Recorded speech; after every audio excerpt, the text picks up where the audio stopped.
हरि बोल। देवराज इंद्र की क्रोध ब्रजवासियों पे। स्वर्ग का राजा इंद्र ब्रजवासियों का पूजा इंतजार कर रहा था।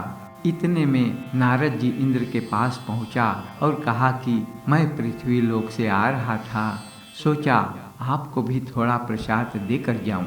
ये लो लड्डू खाओ। तब इंद्र पूछते हैं, ये किस उपलक्ष्य में?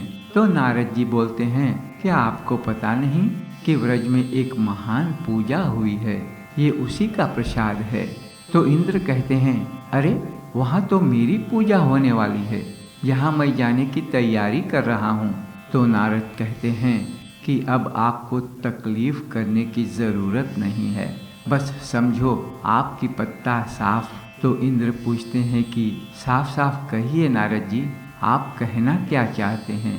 आगे नारद जी बोलते हैं कि अब आपसे छुपाना क्या। ब्रज में एक 7 साल का छोटा बालक उन ब्रजवासियों से कहा कि इंद्र की पूजा छोड़ो और अब आज से गिरिराज की पूजा करेंगे। तो सभी ने मान गए और ऐसा ही भी किया। बस इतना सुनते ही इंद्र ने अहंकार के क्रोध में डूब गया। तुरंत मेघों को आदेश दिया, तुम जाके वृक्ष को पूरा डुबा डालो।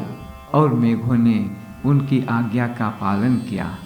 पहले धीमी धीमी सी वर्षा की, फिर घोर बारिश शुरू हुई। तब ब्रजवासियों ने समझ गए कि ये इंद्र का प्रकोप है। तो सभी ने जाके प्रभु से कहा कि अब आप ही हमें इस इंद्र के प्रकोप से बचा सकते हैं। तब ठाकुर ने कहा, ना ना, तुम जिस गिरिराज की पूजा सेवा की है उसी के पास जाओ। और कहकर प्रभु ने चले गए। तब सभी ब्रजवासियों ने गोवर्धन के पास पहुँचते हैं और देखते हैं कि गिरिराज ने पूरा 84 कोष वृक्ष को ढक लिया है। तब वो 7 साल का छोटा बालक यानी कृष्ण उस गिरिराज को एक छतरी जैसे अपनी कानी उंगली पर धारण कर लिया और पूरा सप्ताह यानी 7 दिन तक लगातार सभी को सुरक्षित रखा उसी गिरिराज के तले। जहाँ प्रेम का रस हो वहाँ कोई भूख प्यास समय इत्यादि का पता भी नहीं चलता। और यूं ही 7 दिन गुजर गए। तब स्वर्ग से इंद्र ने एक दूत को भेजा कि जाकर देख तो व्रज डूबा कि नहीं। तो दूत ने देखकर कहा कि महाराज इंद्र, अभी तक तो व्रज का एक तिनका भी नहीं बहा, वो लोग तो खूब आनंद में हैं। तब इंद्र ने मेघों से पूछा कि क्या तुमने वर्षा नहीं की?